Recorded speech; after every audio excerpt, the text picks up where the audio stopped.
نحمده ونصلي على رسول الكريم اما بعد فعن عائشة رضی اللہ تعالی عنہا عن النبي صلی اللہ علیہ وسلم انه قال لا يبقى بعد من النبوة شيء الا المبشرات قالوا يا رسول الله صلی اللہ علیہ وسلم وما المبشرات قال صلی اللہ علیہ وسلم الرؤيا الصالحة يراها المسلم او قال ترى له رواہ صاحب کنز الامال رحمہ اللہ والامام احمد فی مسندہ رحمہ اللہ تعالی اجمعین۔ درود شریف پڑھے۔ اللہم صلی علی محمد وعلی آل محمد کما صلیت علی ابراہیم وعلی آل ابراہیم انک حمید مجید۔ اللہم بارک علی محمد وعلی آل محمد کما بارکت علی ابراہیم وعلی آل ابراہیم انک حمید مجید۔ گزشتہ درس میں یہ بتایا تھا کہ قادیانی اہل ایمان کے دلوں میں وسوسے ڈالتے ہیں مختلف طریقوں سے، چنانچہ ان میں ایک طریقہ یہ ہے کہ وہ کہتے ہیں کہ حدیث پاک میں ہے کہ سچا خواب جو ہے وہ نبوت کا 46واں حصہ ہے، تو اس کا مطلب یہ کہ نبوت کا کچھ حصہ تو باقی ہے، تب آپ نے اس کو 46واں حصہ کہا۔ میں نے اس کے متعدد جوابات دی تھی اور ہم نے بتایا تھا کہ نبوت کی کل 23 سالہ زندگی، جو 40 سال کی عمر میں آپ صلی اللہ علیہ وسلم کو نبوت ملی اور 10 ہجری میں آپ وفات پا گئے، یہ 23 سالہ جو نبوت کے ہے اس کے 46 ششماہیہ بنتی ہے۔ 23 سال میں ہر سال میں 2 ششماہیہ، تو 46 ششماہیہ بن گئی، اور آپ صلی اللہ تعالی علیہ وسلم کے پاس وحی سے پہلے سچے خواب کا سلسلہ شروع ہوا۔ امام بخاری رحمۃ اللہ علیہ نے حضرت عائشہ رضی اللہ عنہا کی حدیث نقل کی ہے، مثل فلق النہار، اما فرماتی کہ آپ صلی اللہ علیہ وسلم جو خواب دیکھتے تھے رات کو، وہ روشن دن کی طرح اس کی تعبیر آتی تھی۔ تو یہ 6 مہینے آپ کے پاس سچے خواب آتے رہے، اس لیے آپ نے یہ ارشاد فرمایا کہ میری نبوت کی 46 ششماہیہ ہے، ان میں پہلی ششماہی جو تھی ان میں سچے خواب ہوتے تھے، اس میں کوئی جزئیت کا ثبوت نہیں ہے۔ اور میں نے ایک ایسی مثال دی کہ ہم جو چائے پیتے ہیں اس میں پتی اور چینی اور دودھ اور پانی، یہ 4 اجزاء ہے، نہ پانی کی کوئی چائے کہتا ہے، نہ پتی کو، نہ چینی کو۔ اسی طرح یہ انسان کا جسم ہے، کان اور آنکھ اور یہ سارے اعضاء، کان کو کوئی انسان نہیں کہتا، ناک کو کوئی انسان نہیں کہتا، یہ غلط ہے۔ آج کے درس میں اسی حدیث کی تشریح دوسرے حدیث میں ہے، جس طرح قرآن پاک کی آیات ان القرآن یفسر بعضہ بعضا، بعض آیات دوسری آیات کی خود تفسیر کرتی ہے، یہاں حدیث پاک جو 46واں حصہ ہے نا نبوت کا، اس کی تفسیر یہاں موجود ہے دوسرے حدیث میں۔ یہ حدیث پاک کنز الامال حدیث کی بڑی کتاب ہے، 18 جلدوں میں، اس کی جلد نمبر 15 صفحہ 371 پر حدیث ہے، حدیث نمبر 41,423 نمبر ہے، اور امام احمد ابن حنبل رحمۃ اللہ علیہ نے اس کو اپنی کتاب مسند احمد کے جلد نمبر 6 اور صفحہ 129 پر نقل کی ہے۔ حضرت صدیقہ کائنات عائشہ رضی اللہ تعالیٰ عنہ فرماتی ہے کہ آپ صلی اللہ علیہ وسلم نے فرمایا لا یبقى بعد من النبوت، کہ میرے بعد نبوت کوئی باقی نہیں ہے، نبوت میں سے کوئی جز باقی نہیں رہے گا سوائے مبشرات کے۔ تو صحابہ نے پوچھا، عرض کیا کہ اللہ کے رسول صلی اللہ علیہ وسلم یہ مبشرات کیا ہے؟ تو آپ صلی اللہ علیہ وسلم نے فرمایا کہ اچھے خواب، مبشرات کا معنی جس خوشخبری دینا، اچھا خواب جو کوئی مسلمان خود دیکھے یا اس کے لیے دوسرا دیکھے، آپ اندازہ کریں اس سے بڑا واضح ہو گیا۔ اور ہمارا اس پر یقین ہے، خوابوں کی قسمیں ہیں، کبھی شیطانی خواب بھی آتے ہیں، ارہاسات بھی آتے ہیں، اور سچا خواب تو کوئی بھی دیکھ سکتا ہے۔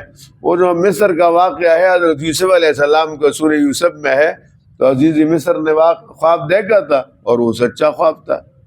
تو لہٰذا یہ تو کنفرم ہے کہ من جانب اللہ ہوتا ہے نا. سچا خواب تو آدمی کے اختیار میں نہیں ہے. یہ تو نہیں کہ رات کو سو گیا اور صبح اٹھ گیا تو لکھنا شروع کیا رات کو میں نے اتنے خواب دیکھے پھر اگلے دن پھر لکھنا. اپنے مرضی سے نہیں. تو جس طرح اولیاء کے لیے کرامت ہے. اچھا میں آپ کو دلچسپ بات بتاؤں. میرے اوپر کراچی میں ایک مرتبہ حملہ ہوا اور بہت بڑا شدید حملہ تھا. وہاں لوگوں کو جمع کیا. ایک تو میں پشتو سپیکو تو امکیم والوں کو اس دن میں جو الطاف حسین کا زمانہ تھا تو ان کو جمع کیا تھا کہ یہ جناب والا پٹھان ہے. شیعوں کو کہا تھا کہ یہ سپاہی صحابہ کا آدمی ہے. اور جو ان دنوں میں ایک سنی تحریک نکلی تھی اور کراچی کے ایک مشہور مسجد نور اس پہ جب انہوں نے قبضہ کیا اور پھر پولیس والے آئے تو وہاں شراب کی بوتلیں برآمد ہوئی. تو 3 قسم کے لوگوں کو جمع کیا تھا اور کوئی تقریباً 30-35 بندے تھے. اللہ تعالیٰ نے ہماری مدد کی. بس ہم نے مار کٹائی کی, ان کو بگایا. میرے ساتھ صرف 3 ساتھی تھے, باقی تو مختلف بیچارے تو اس کام کے نہیں ہوتے. تو وہ جناب والا اللہ نے بڑی مدد کی. تو اس واقعے کو میں نے 1 ہفتہ پہلے خواب میں دیکھا کہ ایسا ہونے والا ہے. پوری طرح خواب میں اچھی طرح دیکھا. اس طرح کئی ایسے واقعات. تو یہ تو اللہ تعالیٰ کسی کو دکھاتا ہے نا, تو آدمی کے اختیار میں تو نہیں ہوتا. اس طرح کوئی ولی ہے اس کے پاس کرامت ہے تو کرامت ولی کے اختیار میں. اسی طرح معجزہ بھی نبی کے اختیار میں نہیں ہوتا, اللہ کی طرف سے ہوتا ہے. تو یہ حدیث پاک کا مطلب یہ ہے جو 46واں حصہ بتایا کہ ظاہر ہے سچا خواب بھی اللہ تعالیٰ کی طرف سے ہوتا ہے.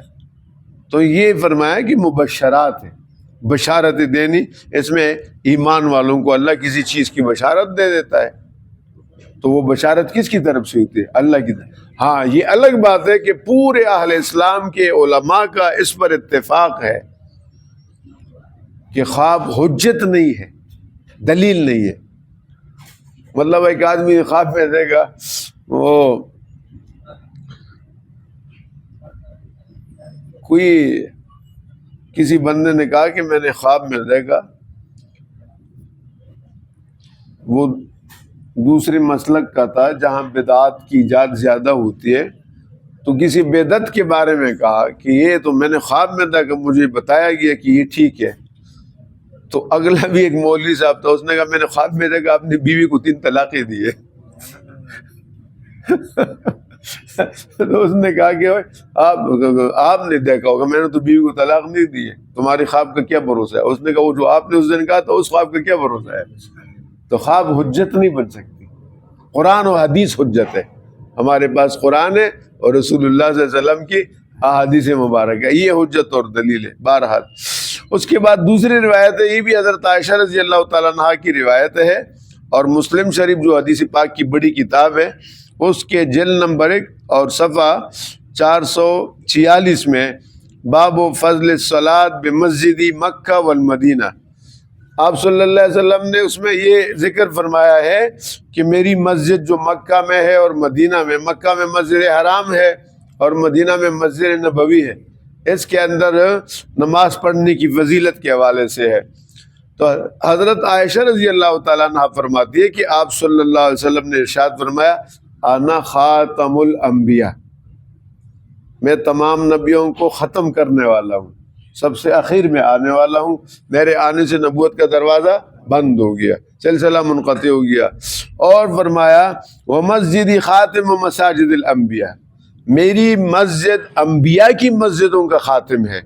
یعنی اس کا مطلب مسجدیں تو بن رہی ہے, اس کے بعد ماشاءاللہ ہزاروں نہیں لاکھوں مسجدیں بن گئی. عالم اسلام کے اندر بے شمار مسجدیں بن گئی.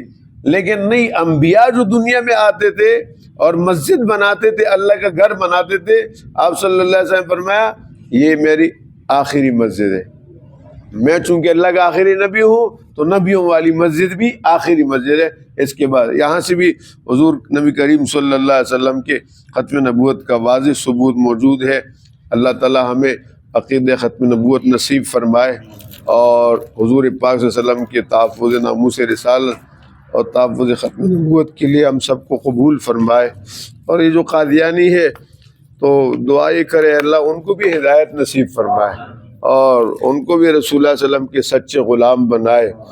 اور یا کریم اگر ان کے مقدر میں نہیں تو ان مردودوں کی فاسد عقائد سے اہل اسلام اہل ایمان کی حفاظت فرما، اور یا کریم یہ ساتھی جو بیٹھتے ہیں ان کو اجر عظیم عطا فرما، اور ان کی پریشانیاں دور فرما، مشکلات کو حل فرما، اولاد میں، مال میں، جان میں، عمر میں برکت عطا فرما، اور اس درس کے فیضان کو جاری اور ساری فرما۔